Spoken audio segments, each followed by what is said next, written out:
네, 저는 외과입니다. 그래서 외과 김덕우고요. 대장암 수술을 하고 있습니다.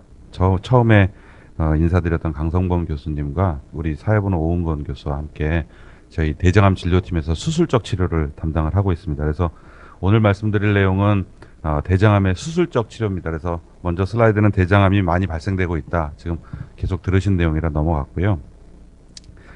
이 슬라이드도 윤혁 교수님 슬라이드에 있었습니다. 대장암이라는 게 이렇게 씨앗이 생기는 초기부터 점점 자라나서 이렇게 큰 암 덩어리가 되죠. 그래서 이런 단계, 용종일 때 발견하면 내시경으로 뛸 수 있고, 대장암으로 막 바뀌었어도 아주 초기 암일 때는 내시경으로 절제를 시도해 볼 수 있습니다. 그렇지만 불행히도 현재 상황에서 이렇게 오시는 분은 많지 않습니다. 대개는 이제 내시경으로 떼는 범위를 벗어나서 이 깨끗하게 장절제 수술을 같이 해야 되는 그런 상태에서 대장암 환자분들이 오시기 때문에 대장암 치료에 있어서 수술이 굉장히 중요합니다.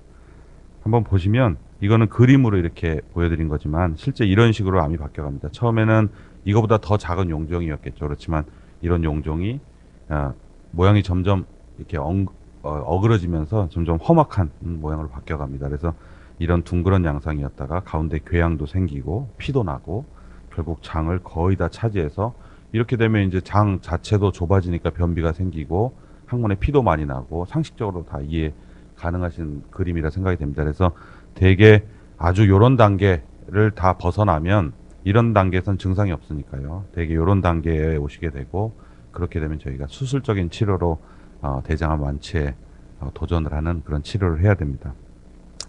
그 대장암의 증상도 앞에 윤혁 교수님이 말씀하셨는데 제가 하나 강조드리고 싶은 거는 이 제일 윗줄에 있는 내용입니다. 대장암은 아무런 증상이 처음에는 없다는 게 사실은 제일 무서운 내용이죠. 그러니까 대장암이 발생한 위치, 상행결장이냐 하행결장이냐 항문 바로 안쪽에 있는 직장이냐에 따라서 뭐 설사가 있거나 체중 감소가 더 두드러지거나 뭐 항문에서 피가 나기도 하고 안 나기도 하고 아니면 피는 안 나는데 빈혈이 나도 모르게 진행되기도 하고 이런 증상의 차이들이 다 있습니다. 있지만 사실은 이런 증상은 아까 요 슬라이드에서 보신 것처럼 암이 꽤 자라야 변비나 출혈이나 이런 게 이루어진 거기 때문에 대장암은 처음에는 증상이 없다. 그래서 어느 정도 많이 자라야 증상이 나타난다는 게 뭐 모든 암이 다 그렇지만 대장암에서도 무서운 내용이 되겠습니다. 그래서 대장암 진단은 뭐 간단히 앞에서 말씀드렸으니까 넘어가도록 하겠습니다.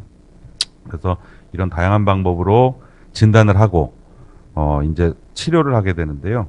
뭐 말씀드린 대로 대장 내시경은 암이 되기 전 단계, 용종일 때 용종 절제술을 하기도 하고 용종에서 암으로 막 넘어왔을 때 아주 초기암일 때 아주 일부에서 대장 내시경으로 그냥 잘 떼면 수술까지 안 가고 끝나는 경우도 있습니다. 그렇지만 그 이상을 넘어서면 거의 수술이 필요하고 그 어느 정도 진행이 됐다. 그러니까 장 이외에 다른 곳으로 암이 퍼졌을 가능성이 있다라고 판단이 되면 저희가 항암 치료 그리고 방사선 치료 같은 걸 해서 암의 완치율을 높이고 재발을 더 떨어뜨리려고 이런 치료들을 하게 됩니다. 그래서 뭐 앞서 보신 그 그림이랑 거의 비슷한 건데요. 이거는 뭐 선종일 수도 있고 아주 초기 암이 되었을 수도 있습니다. 그렇지만 내시경으로 잘 어쨌든 이렇게 잘 뗐고요. 조직 검사를 해서 선종이나 아주 초기 암이면 이걸로 치료가 끝나게 됩니다. 그렇지만 여기 보시는 암들 보면 뭐 굉장히 암이 궤양도 있고 크죠. 그래서 이런 암이 생겼을 때는 결국 이렇게 장 주변에 그리고 임파선, 암은 임파선으로 퍼진다는 얘기도 많이 들어보셨을 겁니다. 장이 이렇게 장벽을 점점 파고 들어가면 장 주변에 있는 이런 기름 같은 조직에 림프액, 림프관, 림프절이라는 그런 일종의 우리 면역 그런 조직이 있는데요. 암은 그 관을 따라서 퍼집니다. 그렇기 때문에 주변의 림프절을 깨끗하게 같이 드러내는 이런 우리 흔히 말하는 그런 수술적 치료를 해야 됩니다. 그래서 이런 수술을 하게 되고 대장 하면 우리가 결장하고 직장을 합쳐서 우리가 일컫는 말인데 직장이란 거는 항문 바로 안쪽에 그러니까 뭐 변이든 방구든 이게 쭉 대장을 따라서 항문 근처에 딱 도착을 하면 바로바로 나오는 게 아니고 참을 수 있게 해주는 저장 공간입니다. 그래서 이 직장에 암이 가장 많이 생기고요. 그리고 그보다 더 배 안쪽에 깊숙이 있는 이런 결장, 상행결장, 행행결장, 하행결장, S결장 이런 데도 암이 다 생깁니다. 그래서 어디에 위치하냐에 따라서 수술적으로 절제 범위가 틀리고 절제 범위가 틀리고 위치가 다른 만큼 또 수술하고 나서도 약간 뭐 변 보는 배변 습관이라든가 여러 가지 생활의 영향이 조금씩 다르게 됩니다. 일단 직장암에 대해서는 조금 이따 말씀드리고 결장, 더 뱃속 깊숙이 있는 항문의 보다 먼 쪽에 있는 이런 대장 결장암에서는 이쪽에 있으면 당연히 이쪽 장하고 요 주변에 림프절을 깨끗하게 다 수술적으로 절제를 해야 이게 암 치료를 위한 수술적인 절제가 되고요. 뭐 이쪽에 있을 때는 조금 더 넓게 뭐 보시는 대로입니다. 그래서 위치에 따라서 수술 방법이 틀리고 이렇게 제거를 하게 되면 양쪽 끝을 이런 식으로 연결하는 뭐 대장암의 수술은 암이 있는 암 덩어리 그리고 주변에 장 일부 그리고 주변에 암이 퍼질 가능성이 있는 림프절을 깨끗하게 잘라낸 다음에 남는 양쪽 끝을 연결하는 게 기본적인 대장암 수술 방법이 되겠습니다. 그래서 이런 식으로 다 수술을 하고요. 직장암 같은 경우는 결장암, 앞서 보신 결장암하고 약간 틀린 게 항문에 가까이 있습니다. 그래서 항문에 가까이 있기 때문에 수술도 예전에는 상당히 어렵게 생각을 했었고 그리고 항문 보존의 문제, 수술 후 배변 습관의 문제 같은 게 같이 겹쳐서 상당히 치료가 좀 복잡한 면이 있습니다. 수술도 마찬가지고요. 그래서 이렇게 항문 근처에 바로 항문 안쪽에 직장의 암이 있는 경우에는 결국 거의 항문 근처까지 있는 직장을 거의 다 드러내고 요쪽에 있는 장을 거의 항문 가까이에 연결시켜야 되기 때문에 앞서 말씀드린 대로 변이든 뭐 가스든 저장을 했다가 우리가 참았다가 필요할 때 뭐 하루에 한 번 내지 두 번 이렇게 시원하게 볼 수 있는 그런 저장 기능이 없어집니다. 그래서 수술을 하면 환자분들이 아무래도 그런 배변 습관의 변화가 많이 처음에는 찾아오고 그것 때문에 고생을 하시게 됩니다. 그렇지만 한 1년 이상 지나면 수술하기 전만큼은 아니어도 그래도 거의 첫 수술 때와 비교하면 상당한 정도로 적응이 되면서 어느 정도 배변 기능이나 이런 것도 좀 여유가 있어지는 게 저희가 실제 볼 수 있는 그런 소견입니다. 앞서 보신 것 말고 이런 암이 거의 항문 근처, 보다 항문 근처에 있을 때는 저희가 뭐 단지 항문을 보존하고 뭐 변을 항문으로 보는 것만을 위해서 암 절제가 불충분하게 되면 그거는 의미가 없는 거죠. 그래서 이런 경우에는 어쩔 수 없이 항문을 같이 제거해야 되는 경우가 있습니다. 그래서 항문 바로 가까이에 있는 암의 경우에는 일부에서 이렇게 항문 절제를 같이 하고 좌하 복부에 결국 장루를 이렇게 만들어서 이쪽으로 변을 보게 되는 이런 수술을 하게 됩니다. 그래서 이런 수술을 하게 되고요. 최근에는 막 굉장히 수술 방법이 많이 발달해서 예전 같으면 항문에 한 5, 6cm 가까이에만 있으면 거의 항문을 없앴는데 요즘은 그렇지 않습니다. 뭐 3, 4cm 정도 가까이 있어도 저희가 수술 기술적으로는 뭐 항문을 이렇게 보존해서 거의 항문만 남겨놔도 다시 연결해서 배변을 항문으로 어느 정도 기능을 유지하면서 볼 수 있게 하는 이런 관략근 보존 수술, 항문 보존 수술을 저희가 다 실제 많이 하고 있습니다. 그렇지만 이런 결정은 사실은 뭐 각각 환자분의 건강 상태, 관략근 뭐 기능을 포함해서요. 그래서 저희가 이런 거를 보고 가장 현명한 방법이라고 생각되는 그런 수술 방법을 저희가 골라서 환자분하고 상의를 해서 수술 방법을 결정을 하고 있습니다. 뭐 일부 이렇게 대장 전체에 용종이 많고 이런 일부 병에서는 대장을 싹 다 절제해서 없애고 소장을 항문에 연결하는 이런 수술 방법도 있습니다. 대장암에서. 아까 제가 처음에 말씀드렸을 때 이렇게 아직도 사실은 많은 환자분들이 어느 정도 진행돼서 오시기 때문에 장절제도 해야 되고 전신 마취를 하고 수술을 해야 되는데 그렇지 않고 빨리 발견하면 내시경으로 뛸 수 있다 이렇게 말씀을 드렸죠.